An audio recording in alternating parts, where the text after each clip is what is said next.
another episode of the Wobcast 2.0, episode 4, season 2, and we're talking defense. Last week, it was a lot about wide receivers. It was a lot about offense, and we actually have some things that we want to finish up with that particular discussion, and we're going to get to that later on in this episode of the Wobcast 2.0. But the Vikings have a defensive coordinator. The Vikings need to improve on defense, so it's time to talk defense.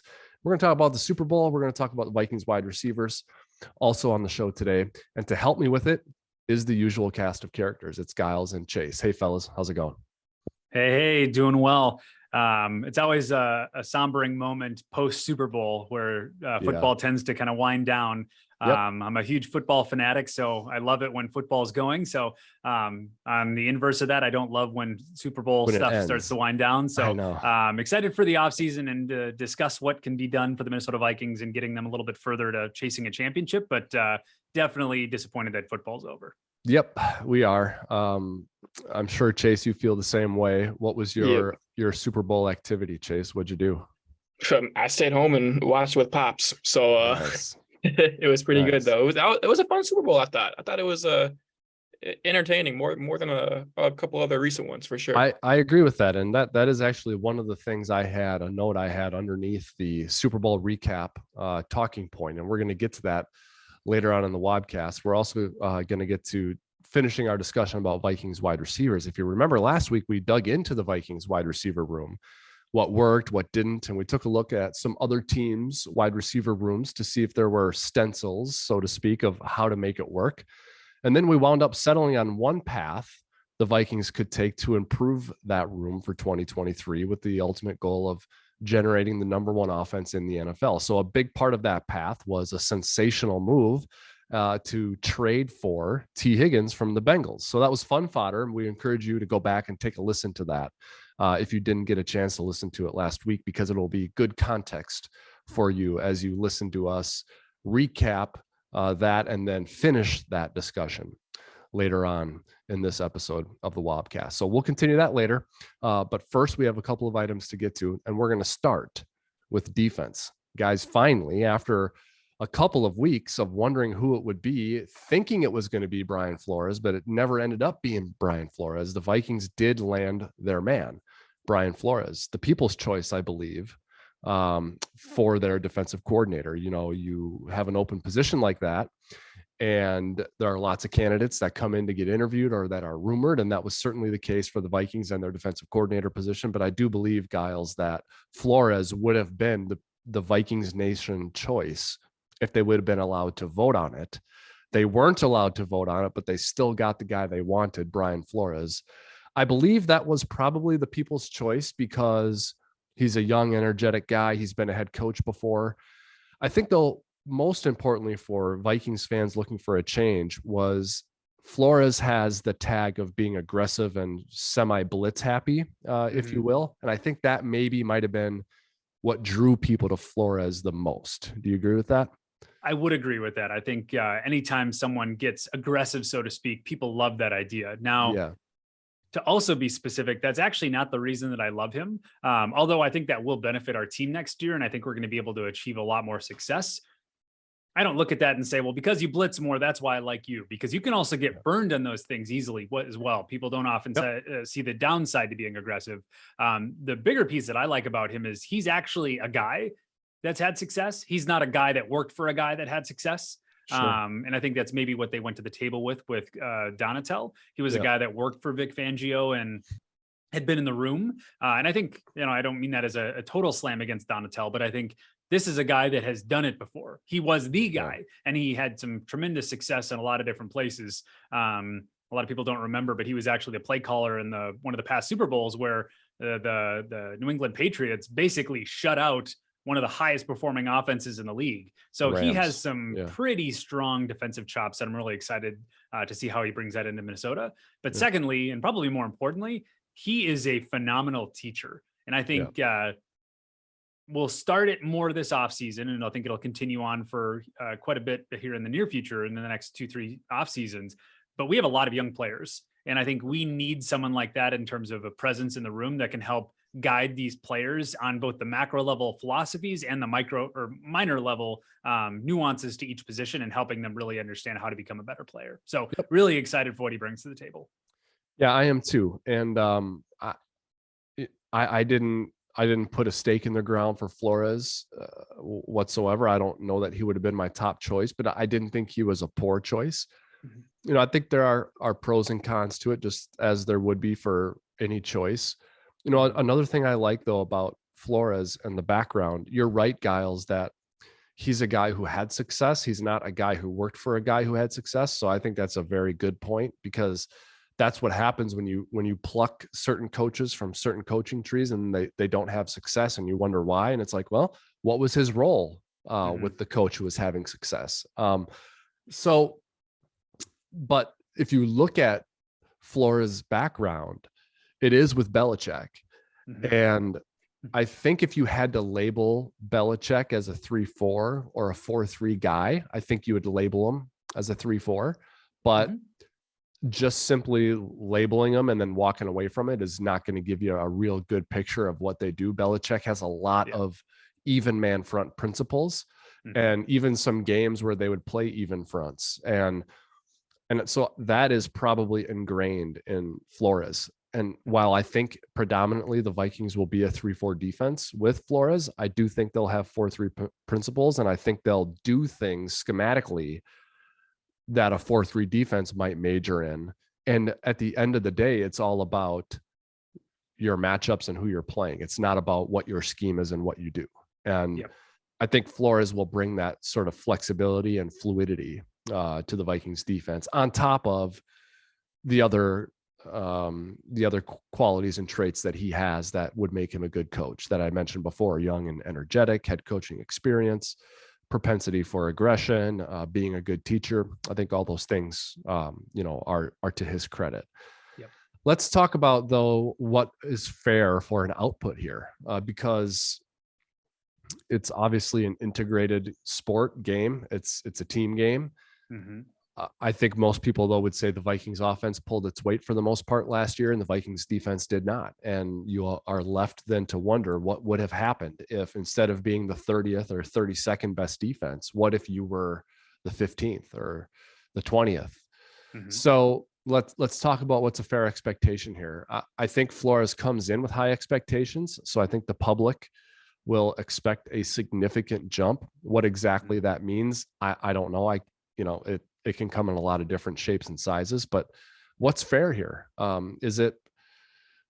do we want to judge it? They got to be the best defense in the division. They got to be top 10. They got to be top 5.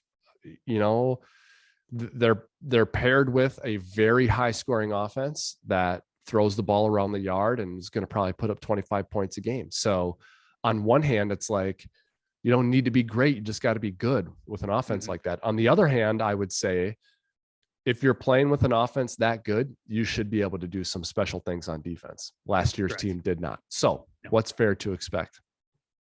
There is what I expect and what I think will happen, right? Those can be different things, but I honestly think it is not out of the realm of possibility to be at least a top 5 defense. The reason why I say that is twofold. One, PFF wise, people forget this, but we were the 4th graded or the 4th best team overall, according to PFF.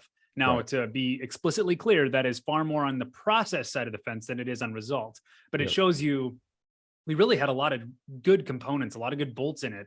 We just didn't leverage it correctly, which is honestly more of an indictment on Donatel. And I think we also had a severely lacking linebacker room that caused a lot of deficiencies elsewhere. So if you address the linebacker room specifically, you make a few minor adjustments, maybe change out who you're starting in a few key positions, and you bring in someone like Flores, I actually think you're able to let your major statistical elements outside of PFF match your PFF. If you stay in the top 5 PFF wise, I think it's not completely outlandish to say we could be top 5. And additionally, something that no one's really talking about is Brian Flores' side of the fence. He was being considered for the head coaching job for the Arizona Cardinals. He was still the assistant head coach for the Steelers. I think he had a whole number of opportunities across the board, and he chose to come to Minnesota. Like, he chose to come here. And if his aspiration is to be a head coach somewhere else, there's no way in heck that he would have came here not thinking he could do a phenomenal job with this. Yeah, I think he's too much of a defensive mind, and he's too much of an ambitious personality to not want to go to the next level. Now, unfortunately, if he has success, he's going to be gone next year anyways. But if you go into with that philosophy, he's a smart guy. He's had amazing defenses over the last 10, 20 years. Like, he is a great, phenomenal coach that has had consistent results. A guy like that doesn't come to a place like this if he doesn't think he can do a good job. If he's trying to get a job next year, he thinks he can work with these pieces and make it phenomenal. So with that, I really think we have an opportunity. All right. So let's talk about top 5 or top 10 being the goal or the expectation. I really think that's fair, because as poor as they played on defense last year, I should say, as poor as the result was on defense last year, I don't think the fixes are that far away. You know, I mean, there's a lot of reasons for that, but primarily the personnel is not all bad in Minnesota. There are some players that they need to move on from. Yep. That some of them are going to be hard choices to do that. Mm-hmm. But there's a lot of good pieces in place, and it's a matter of finding a way to retain them. In the case of like Zadarius Smith, I think it's a chore to afford him and retain him, or, you know, developing the guys. You know you're going to be able to keep some guys, and now you got to develop them. So, so the manner by which they play, the style, people are going to expect aggression, and I do think they're going to get that. But a stat that I found so interesting in the buildup to the Super Bowl this year was with regard to the Eagles, who had one of the better defenses in the NFL. In fact, they led the NFL in sacks. 75% of their sacks came with a 4-man rush, meaning they weren't pressuring, blitzing to get to the quarterback. And the point is not the Vikings shouldn't be aggressive and blitz a lot. That is not the point at all. The point is, it's not as simple as just send more guys after the quarterback. It's not that simple, right? So whichever one you do, whichever way you go, you have to be able to execute it. And there are some key personnel moves I'm anxious to see how they handle it. That one of those is corner. I can't wait to see, like, are you able to keep Duke Shelley? What do you do with Patrick Peterson? Do you draft one in the first round? Can you develop Cam Dantzler? Like, I look at Cam Dantzler as a guy where I was probably out on Dantzler, but now that they have Flores, I'm very interested in Dantzler.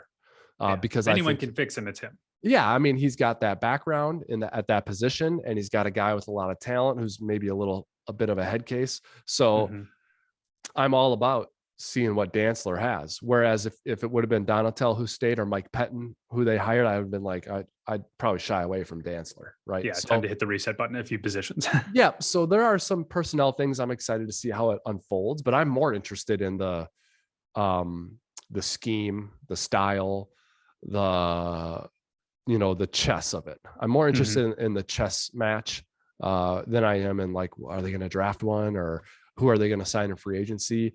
To me, all that is kind of secondary. It's more about what's the scheme. Yep. What are you going to be asking Danielle Hunter to do? What are you going to be asking Harrison Smith to do? And I saw another really interesting stat, and then I'll let you get in here, Gyles. But it was something like Harrison Smith. I wish I should have kept it, but something about the number of times that Harrison Smith came in on a blitz. Yep. And there was a game that Brian Flores was coaching where their safety blitzed more than that in one game than Harrison blitzed this season.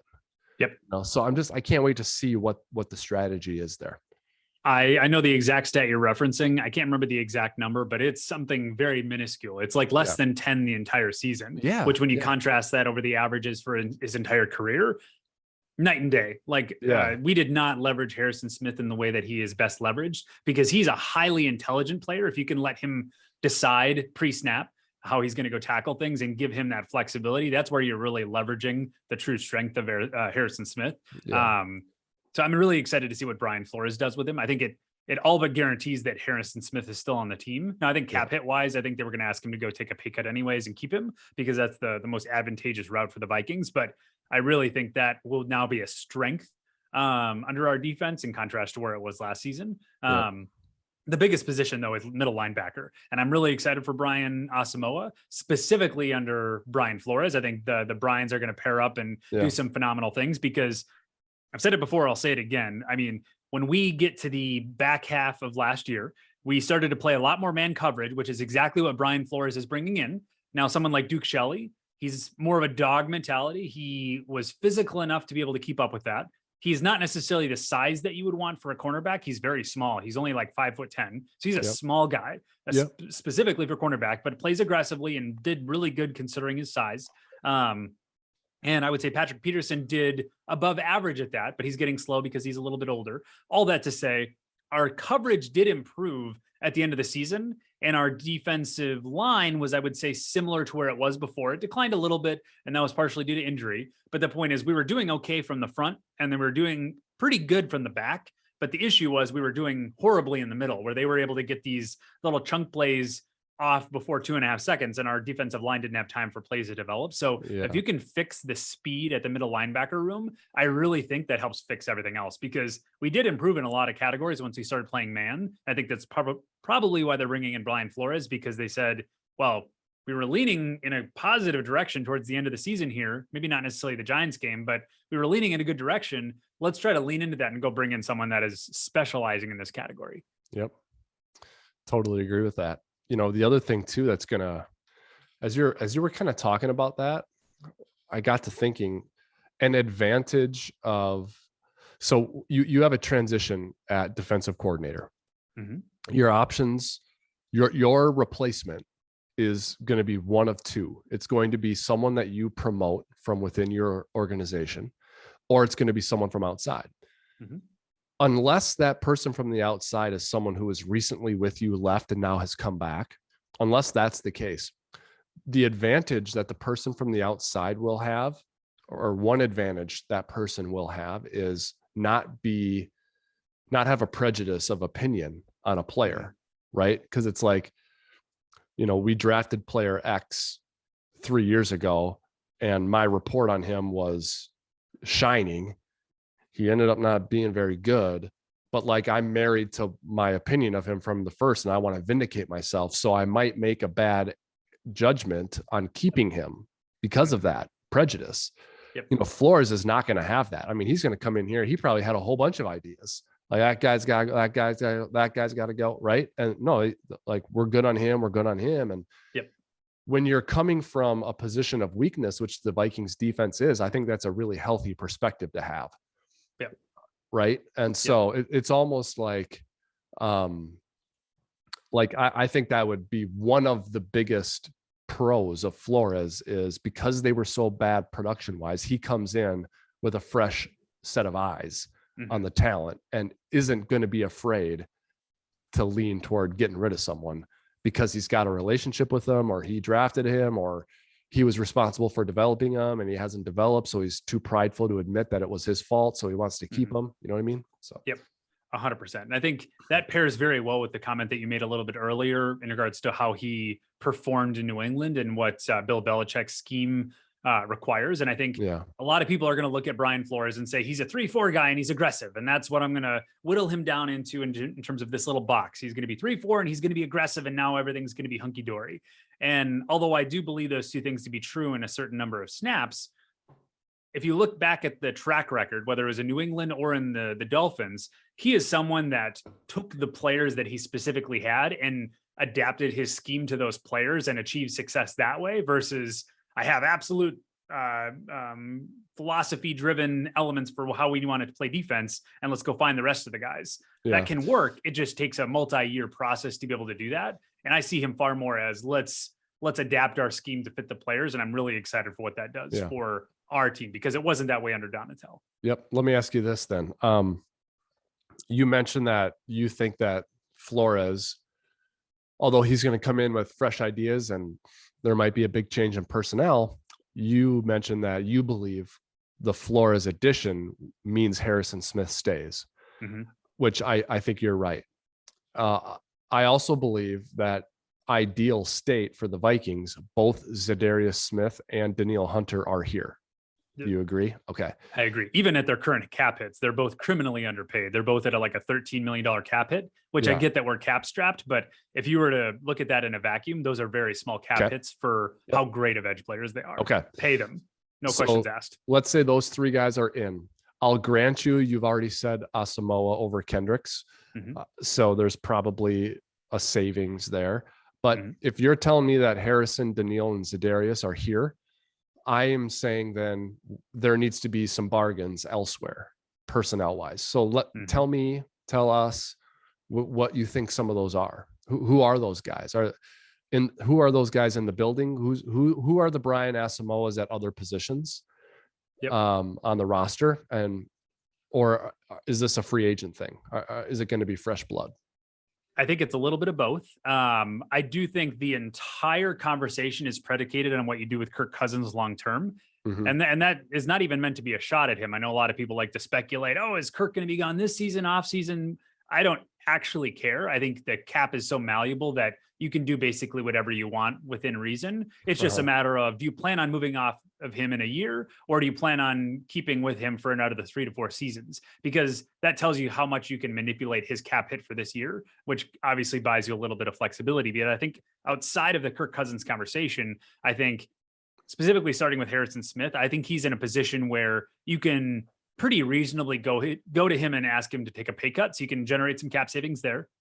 I'm a big Josh Metellus fan. I know we've talked about this a lot before. I think his demeanor and his play on the field reflects that he has the ability to be a starter and be very productive and play at a high level. But I think the fact that he was voted in as a captain of the team shows that the entire locker room is bought into him. So I would be shocked if he's not starting in the other safety position. And that sounds like a shot at Cam Bynum. I don't mean it to be. Josh Metellus I think it's just that great. He was a phenomenal player when he was on the field, and I expect him to get a lot more snaps. So now in theory, if you're looking at that position, you've not only gotten cheaper, you've gotten better. And if you can do both of those things in a single move, you're in a great position, right? So I think Josh Metellus getting the other safety position, awesome possibility.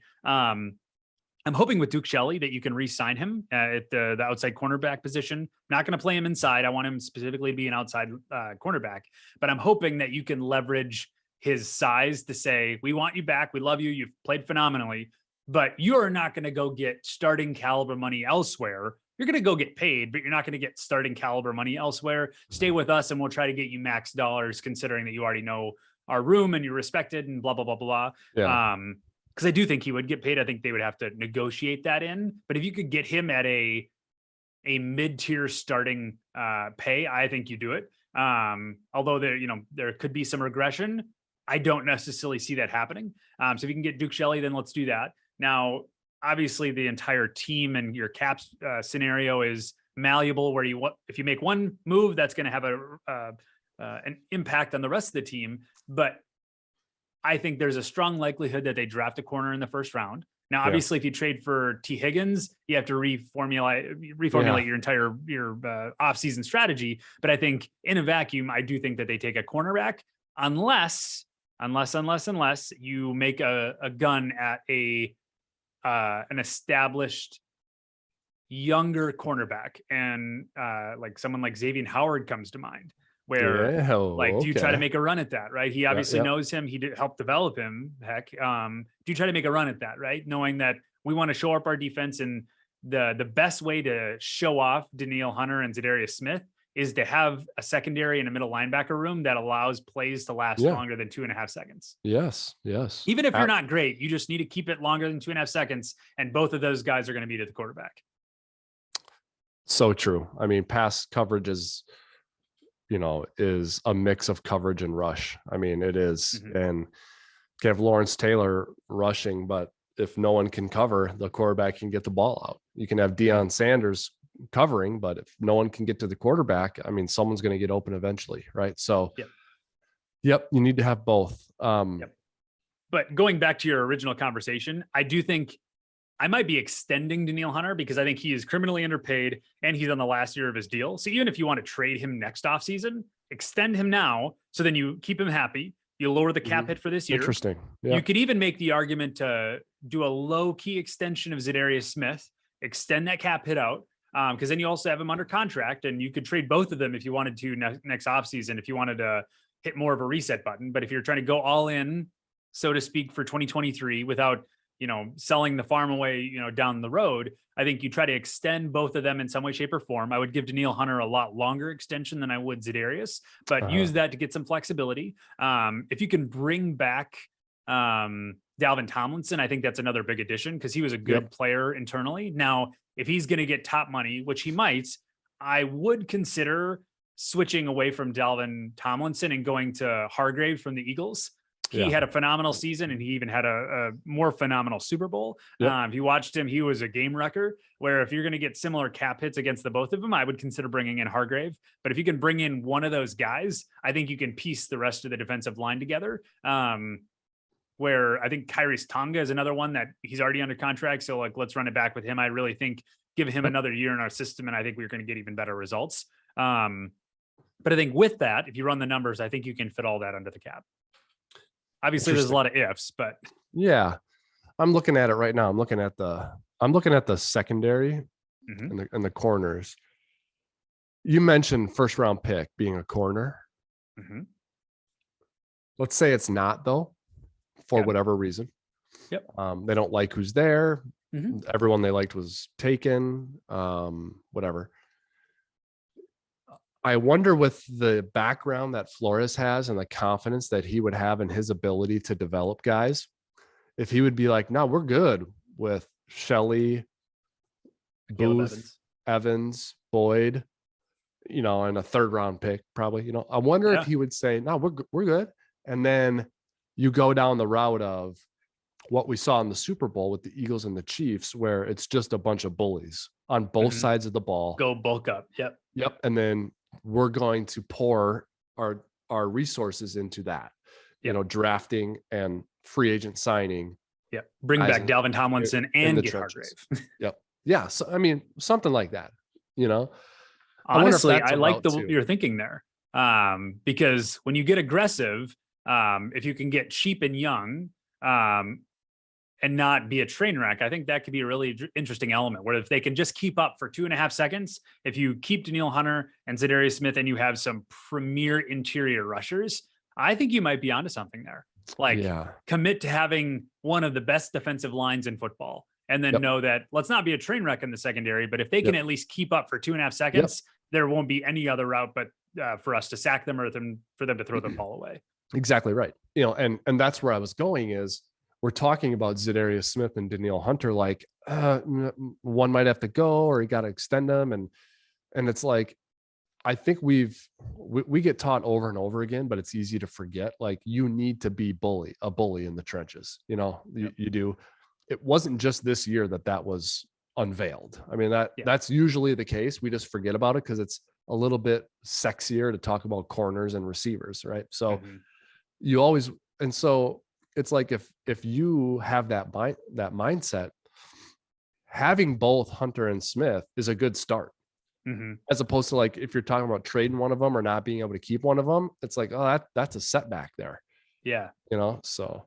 And if you're trying to hang your hat on something, I think we're a lot closer to having an elite defensive line than we would be a secondary. I mean, just being completely honest in terms of the number of moves you can make in an offseason. And really, we're going to get into this a little bit more later in the episode, but if you look at the overall Super Bowl landscape between the Eagles and the Chiefs, obviously when you get to the end, when you get to the game, you're going to have a great team you're playing against, right? So if you fast forward to 2023 and the Vikings make it to the Super Bowl, you're going to be playing another team that is great, right? They're going to have a lot of strengths on the other side of the ball. And when you looked at the Eagles, for example, they had the best offensive line in football, right? Yes. I mean, although we wouldn't be playing them because they're in the NFC, but just follow my logic here. They were great up front on the offensive line to the point where I don't think the Chiefs defensive line was really in a place where they could effectively combat that, where on pretty much every quarterback sneak, the Eagles offensive line literally just toyed around with their defensive line. They literally pushed them over. I'm like, they have no chance. It wasn't those 3rd and 1s and 4th and 1s weren't even close. I mean, you weren't even wondering if they would stop them.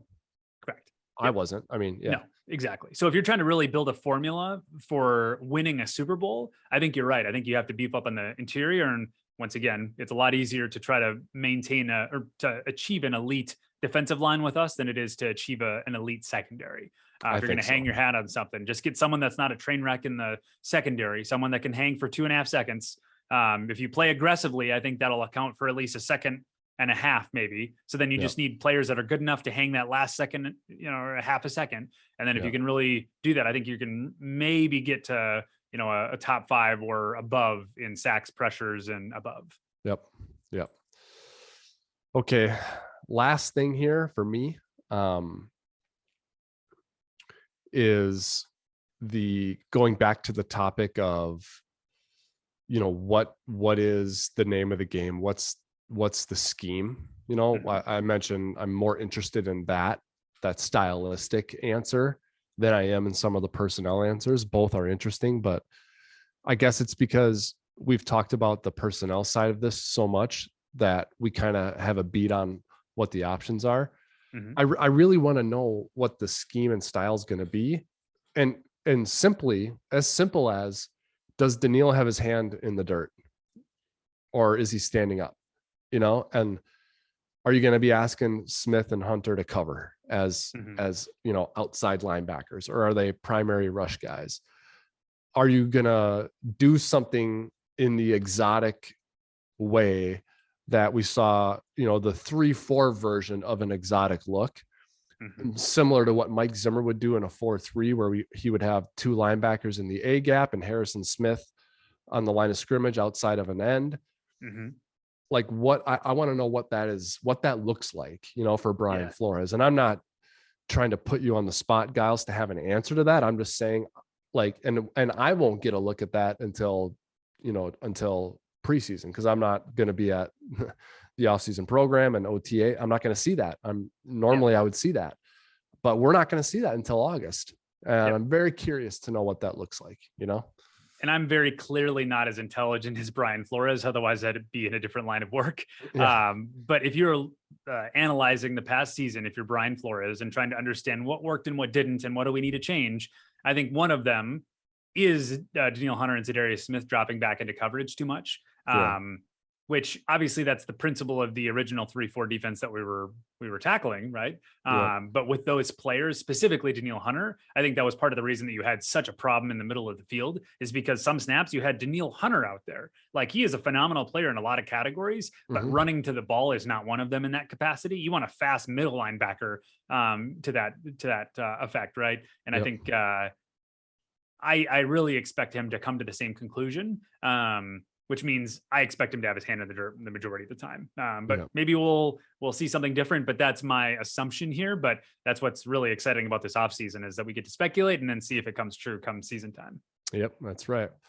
All right. Anything else you wanted to empty out of your notebook on Flores and the defense before we put a bow on this part of the show and move on to the Super Bowl? I think lastly, if we're thinking about the moves you need to make to become a top 5, top 10, or even a number 1 overall defense, the route to get there isn't as long as many people think. Bringing in Brian Flores is already making you light years better. I truly expect, even if we were truly horrible last year, that Brian Flores would get us back to even or get us back to average. And I think our personnel is actually way better than most people realize. So agreed. I think if you make a few changes, make Brian Asamoah the starter, put in Josh Metellus as a starter, you're instantly going to get faster at those positions. Have a few 1 to 2 marquee free agent signings. Sounds like maybe we're in agreement that we should do that on the defensive line. Dalvin Tomlinson, Hargrave from the Eagles, maybe both of them. That I think we actually have a chance of getting to top 5. And if you make the assumption that the offense, even if it stays exactly the same as it was last year, personnel-wise, they're going to take a step forward performance-wise, because it'll be another year in a system that they're familiar with. And mind you, this will be the first time in Kirk Cousins' history that he's had the same play caller 2 seasons in a row. Back to back. I expect him to take a significant leap forward. I expect that, and I also think that. I really think that we're going to have a phenomenal offense next year. So if you pair an improved offense that was already pretty good in a lot of categories, and you pair up with a top 5 defense, I think you might seeing us performing come February. Yeah, that's a great formula. And we talked about this with specific regard to the wide receiver room, and we were talking about what are the keys to having great production there, to having the best wide receiver room, or to having productive wide receivers. I said, you need a system, You need the quarterback and you need talent at wide receiver. And you talking about Cousins having the same play designer and play caller for 2 years in a row, that is speaking to the system component of that. Having a system. Yes, Cousins has pretty much always been in the same system, but it wasn't his system, right? It wasn't his. He was playing in someone else's. He was playing in Shanahan's, right? He was playing in Kubiak's. He was playing in Stefanski's. So, or whoever, you know, but now this is becoming his. It's O'Connell's, but it's his, right? Like now 2 years in a row, he can say he'll always say this is ours. But I mean, now it's becoming the Cousins system when you do it 2 years in a row, 3 years in a row. And because his head coach is the offensive coordinator and play caller per se, as long as Cousins is in Minnesota, he's going to have this 100%. You know what I mean? Because he's not playing for a defensive head coach where the offensive coordinator changes. So does the whole offense. Now, if Wes Reynolds, who is the offensive coordinator, leaves, it doesn't matter who comes in. It's the same system. That's why it's so beneficial to have an offensive head coach. All due respect to all the defensive guys. It's a lot harder to replace the offensive guy than it is the defensive guy. Absolutely. Neither are easy, but I'd much rather replace the defensive guy if you're going to have success. And I think if you analyze Kirk Cousins, he is very clearly an overthinker. I mean, everyone has strengths and weaknesses. He has a lot of strengths, but one of his weaknesses is that he's an overthinker. Sometimes it's even a strength for him, but looking at it in a negative light, he is a guy that tries to second guess what someone means, where he overanalyzes things. He's a highly prepared individual. So if you pair that with a second year in a system, he's going to learn that secondhand nature with Kevin O'Connell that much better, where he's now going to second guess things even less than he typically would be, which is where I think you unlock Kirk Cousins' true strengths. When he's not getting inside his head thinking like, oh, well, I think you want me to do this, or I think you want me to do this. He's viewing his entire approach, so to speak, on what do you want me to do, right?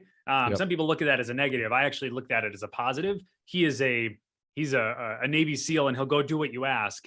But sometimes there's a lot more nuance in things, right? Where I'm asking you to throw this ball. Well, did you mean it this way or did you mean it this way? And if you can really fine tune that and have him even better understand what Kevin O'Connell wants going into year 2, that's kind of one of the reasons that I think he's going to take a big step forward.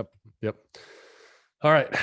Let's talk Super Bowl. Let's go over some of the high points that you had, or the that was our rooting interest, I believe, right? Weren't we all rooting for them? Yeah. So what were some of your takeaways or some of your high points from the Super Bowl? I'll go first with one of mine.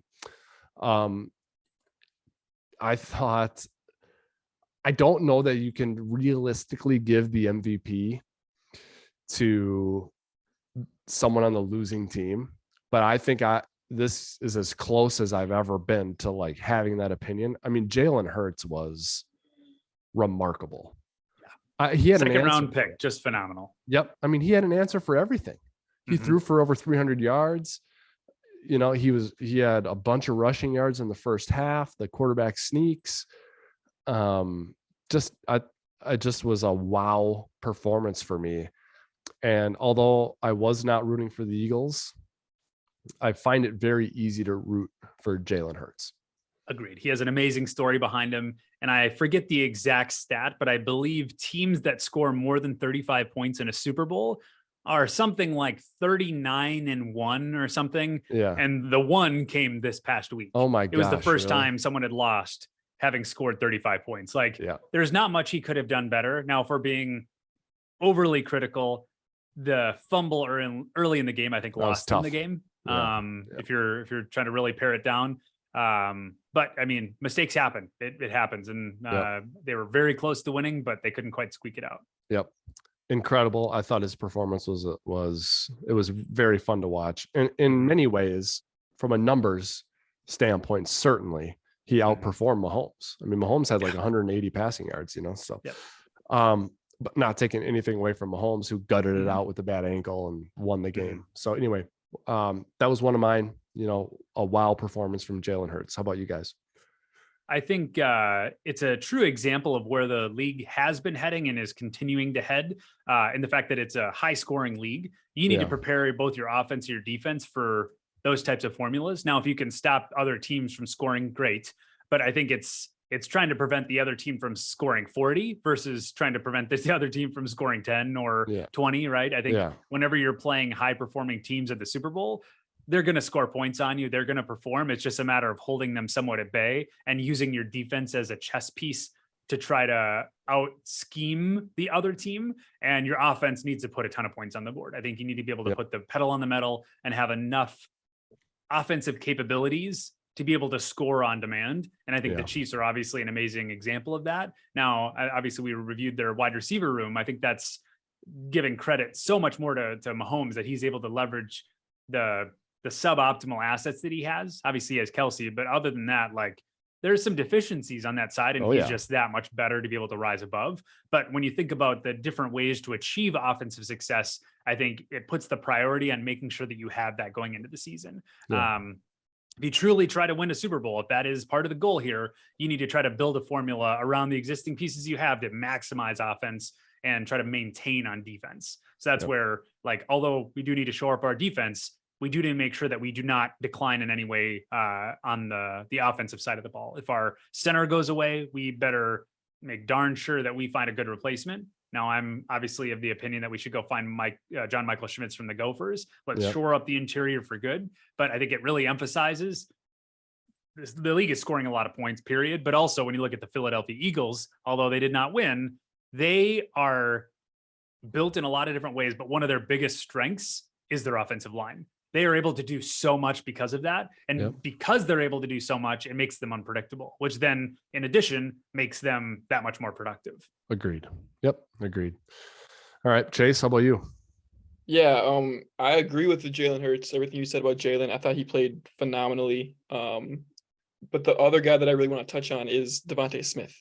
I thought that he, someone who came into the league with so much controversy, on one hand winning the Heisman, on the other side, everyone calling him too small, too skinny, too short. I thought it was really cool that he was able to show out on the biggest stage. But then one other guy that I thought was really well, or that played really well, was Isaiah Pacheco. Yeah. Not that he had the greatest statistical game or carried the Chiefs in any way, but I thought he did his job really well. And I'm really excited to, keep an eye on him next year. So. Yeah, I think he's a example of like the way he plays really hard.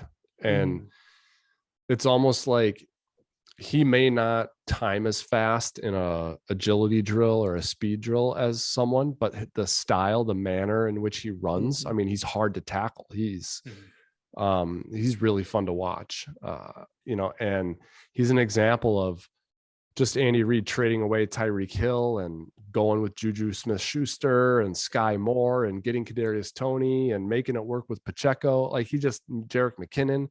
It's like, if you've got the system and the scheme and the quarterback, I mean, it doesn't matter. You can make anything work. Yeah, I think so.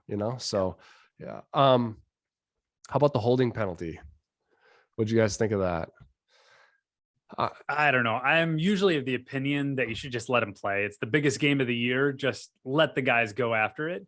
I do think it was holding, but I would be the opinion that you adjust the rules in those games maybe a little bit to let them give them a little leeway. Now, I believe he came out after the game and said, it was me. It was a hold. I was holding. I just didn't think they'd call it.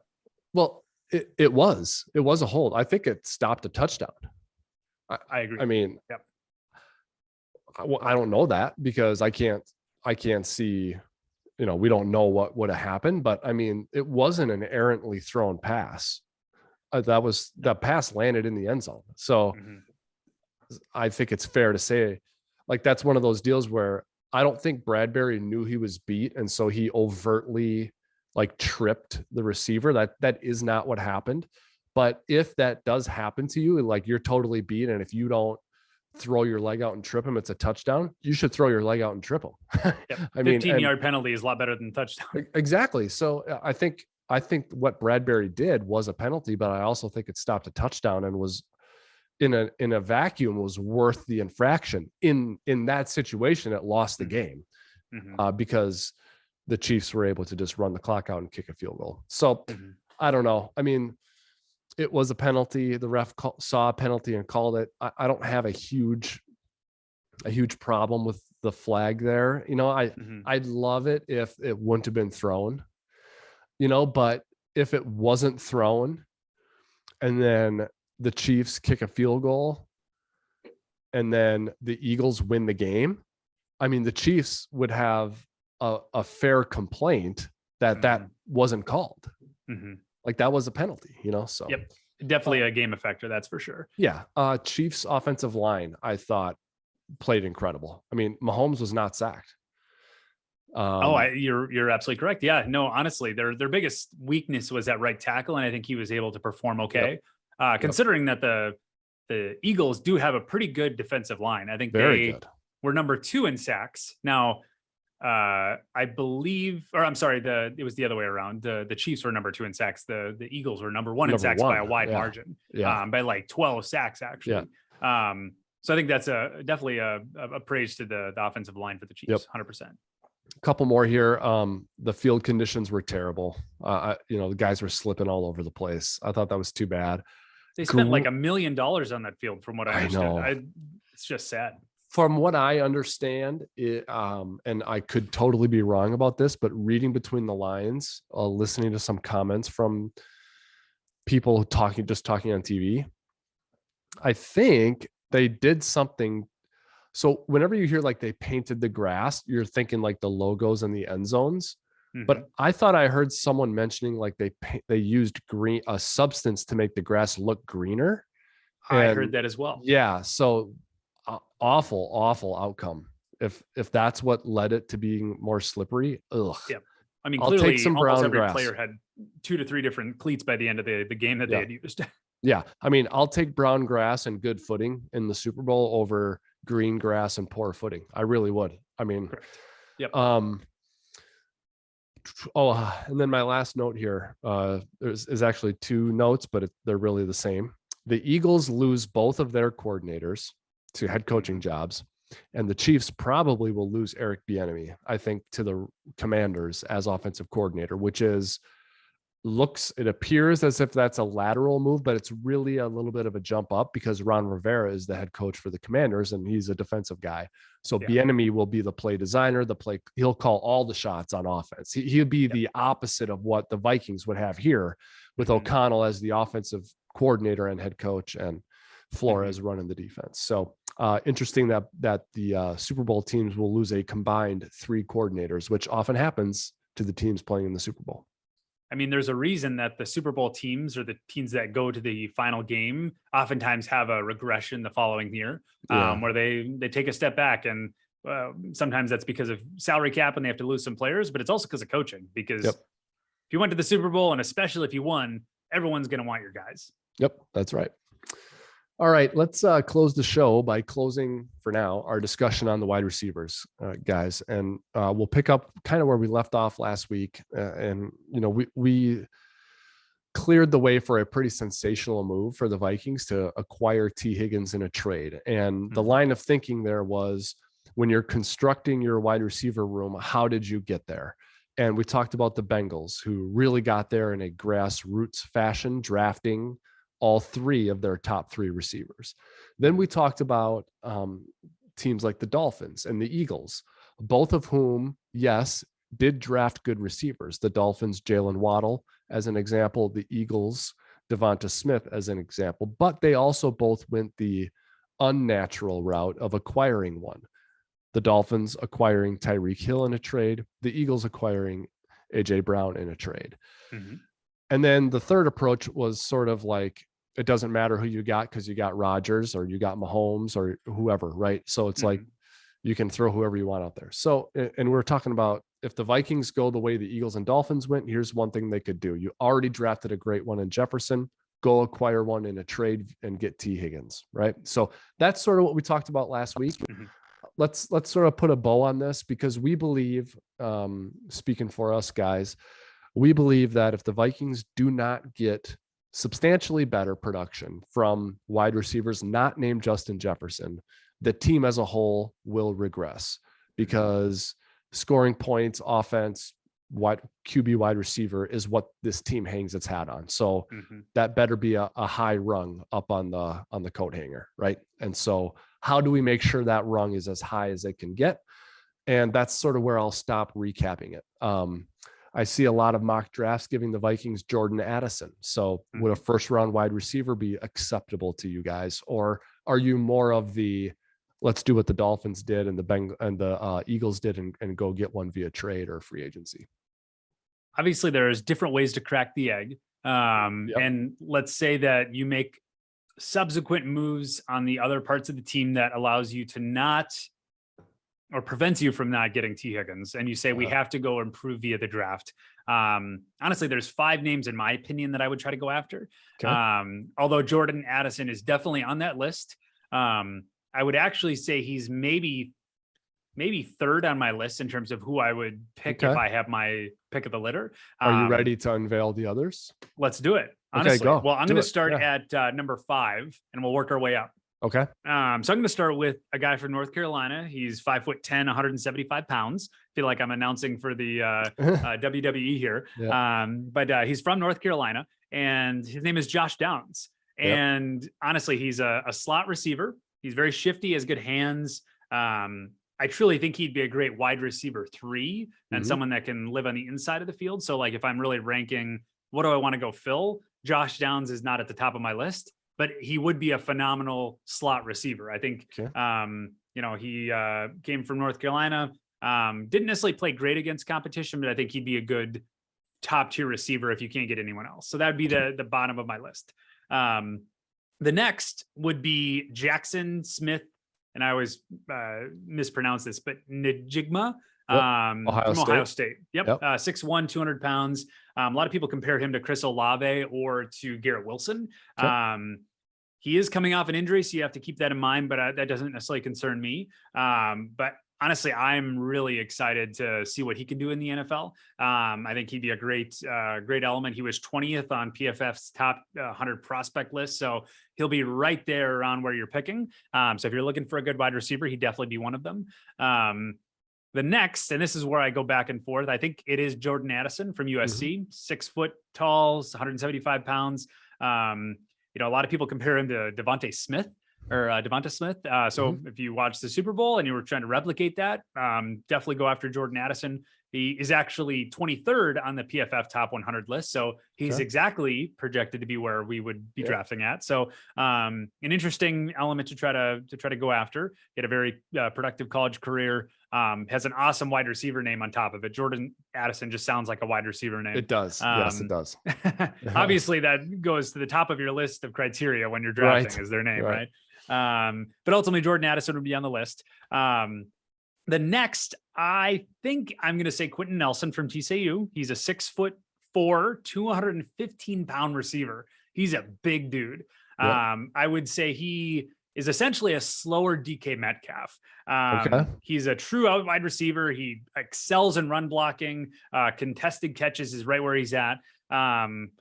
And if you're drafting him at this high, I think you're drafting him based on his production at TCU this last year. He was really, really good. So if you're looking for a big, bulky, somewhat fast wide receiver, not as fast as DK Metcalf, but fast, big outside wide receiver, this is your guy. I think if you are planning on downgrading a little bit at your tight end room, and I do mean that in quantity, not in production. If you get rid of a tight end, I think Quentin Johnson rather would be a guy that could step in as a pseudo tight end because he's big enough to play the position. So that would be number 2 on my list. And honestly, for me, number 1 is Zay Flowers from Boston College. He's 5'10", 170 pounds. He's 19th on PFF top 100 list. Honestly, I was talking to a friend of mine. He's a data scientist, and he compared him to a Walmart version of Deebo Samuel. And if you're looking at what could help our offense explode in the 2023 season, having a versatile player like Deebo Samuel or like Zay Flowers, I think makes you so dimensional. It gives you so many different ways that you could leverage him. Now, obviously, he's a wide receiver that could play more of the aggressive style versus a running back that can play wide receiver. But I really am intrigued by a big, stocky, thick wide receiver that I think very explosive, has a tremendous upside, was very fast. I think you could get a lot of benefit out of that. Now, obviously, when it comes to PFF's top 100, Quentin Johnson rather is a little bit higher on the list, but Zay Flowers is where I'm going number 1. what I like about the idea of a Zay Flowers type player, if you want to use the high end comparison or the model, what I like about Deebo Samuel is Kevin O'Connell is equipped mentally and with his experience. He's equipped to implement something like that into the offense, you know, and not every play caller is, truthfully. No. I mean, but I think O'Connell would be able to do that. Andy Reid would be able to do that. Obviously, Kyle Shanahan is able to do that. So that's very intriguing, that style of player, the Zay Flowers. And it's a very good, to talk high level here, Gyles, it's a very good illustration of the reasoning behind variance in how teams grade players and how they may stack players at the same position. Agreed. A team with a very heavy offensive influence or offensive focus likely will rate Zay Flowers higher than a team that does not have that influence on offense. You want something more out of the box that you can just run with. Yes. So that's really interesting, because the list I am referencing as we're talking about this is not as high on Zay Flowers as you are. Nor are they as high on Zay Flowers as PFF is. However, they probably are looking at it from a number standpoint and a ranking like just from a very black and white standpoint. The way I think you look at it and PFF looks at it is the way an offensive coordinator or a play designer would look at it. And there is so much potential there with Flowers, so much versatility there that increases his ranking in your eyes. So very interesting. And I'm excited to put my eyes on Flowers when he's doing things like the combine or the pro day. And then eventually we'll carve out some time in the schedule to maybe watch some tape, but I'll be excited to watch him. I don't believe I ever saw him play a game on TV. I don't know that I watched Boston College play a game in the last couple of years. So I don't have any, natural opinions on him, but I'm excited to watch him play. If the comparison is Deebo Samuel, that's fun. Yeah. If you can go grab that and actually achieve that type of potential, you do whatever necessary. I know there's thought about us trading back to try to acquire more capital, but if he's there at 23 right now, unless something changes during the combine, I think I'd take him. Now, if John Michael Schmitz is there, oh boy, you really put me in a pickle. Well, but I think he is going to be there. I really think he will be as well. I think he is going to be there, but so you're really going to have to try to decide how you want to tackle things. But I think both of those players are phenomenal. But in the vacuum of a wide receiver, I think Zay Flowers is where I want to be. Now, there's a lot of speculation that there is going to be an aggressive amount of trades in this draft. I think it's going to start with the number 1 overall pick.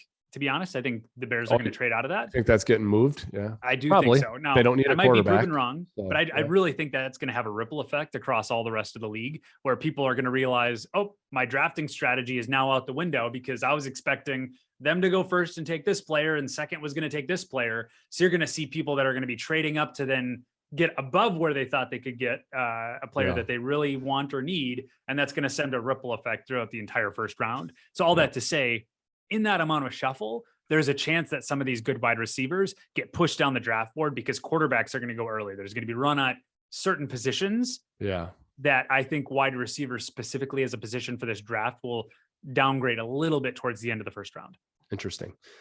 So another interesting part about the way we talk about this the last couple of weeks, the way we have is, last week the discussion last week was really about this sensational move to acquire a wide receiver via trade and to emulate the model the Eagles and Dolphins recently used, and to go get T. Higgins. And then we were exchanging messages after we recorded saying, hey, here was the AJ Brown deal. They gave up this for him. And then it was 4 years, 100 million, 25 per year. Would you do that for Higgins? And so, and when we were talking about this, and then a couple of days afterwards, guys, I was like, I kind of like that. I'm kind of in on that. They should maybe think about doing that. Okay. A week later, we're talking about Gyles' 5 favorite receivers in the draft and, the way the Bengals do it. And it's all grassroots and natural. And now I'm kind of like, I kind of like that. Like use all your free agent resources and trades and all of that and go bulk up on the interior and just do the receivers naturally. So it just goes to show you, like you said, Gyles, there's more than one way to crack the egg. And, we spend an hour recording and a few more hours, like preparing for the show, texting each other, emailing each other. Right. So, but I mean, we're in a few hours of amount of time that we're dedicating to this. And we have that variance of opinion where we can be really excited about one way and then equally as excited about the other. And we're not even running a team. So when you're running a team, if we're spending a few hours on it, I mean, they're spending, 100 hours a week on it. And they have to get to a point where they decide which route they're going. Correct. They can't jump back and forth. They have to start the wheels in motion to go down that route. And then they have to execute at every step along the way. And it's a difficult, long, hard process, and with a lot of variables. Exactly. And a lot of consequences, Yeah, correct. Probably your job if you don't do things right a few times in a row. Yeah. So, and I think that really factors into this. I think most people don't realize the other half of the conversation when it comes to drafting certain players or identifying players, even in free agency, in the idea that what positions you need. And I can either go get T. Higgins or I can go get Zay Flowers. I also have a need at center. I can either go acquire someone via free agency, or I could go draft John Michael Schmitz. Internally right now. What do I feel most comfortable evaluating, and what is the risk reward ratio where I'm taking a risk on Zay Flowers? I think he might be Deebo Samuel, but he could also be Laquan Treadwell, right? Like he could be a complete bust. Well, if I feel very prepared from a wide receiver room standpoint to draft and identify those people, then take a stab at the draft where you feel like you have a pretty low variance between where I think he is and what he could be. Even if he's not as good as I think he is, he'll still be at least this, right? Versus if I don't feel like I can do that with the offensive line, always go towards the sure thing when it comes to those positions. Wherever you feel like you have an above average ability to identify, lean into that, right? That's where I think the Vikings respectfully did it wrong these past few years when it came to the offensive line. We took a lot of stabs at the draft, and we hit on a few of them. Obviously, we got lucky with Christian Darrisaw and Brian O'Neill. But outside of that, I think those positions maybe should have handled via free agency. And I mean that with all due respect. I think Spielman was good in a lot of categories and drafted some phenomenal players in some pretty great places, but wasn't always that great at identifying interior offensive linemen. That was an area where just know that about yourself. I'm not really good at identifying the variance for an interior offensive line. Let's go acquire that for a sure thing. And then let's draft somewhere else, for an area that we feel very confident in. So then it's a matter of the Kevin O'Connell and Kwesi regime to understand what are our strengths and weaknesses from that capacity, and then build a game plan from there. Exactly.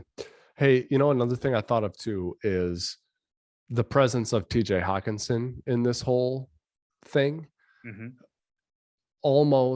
It's almost like that idea of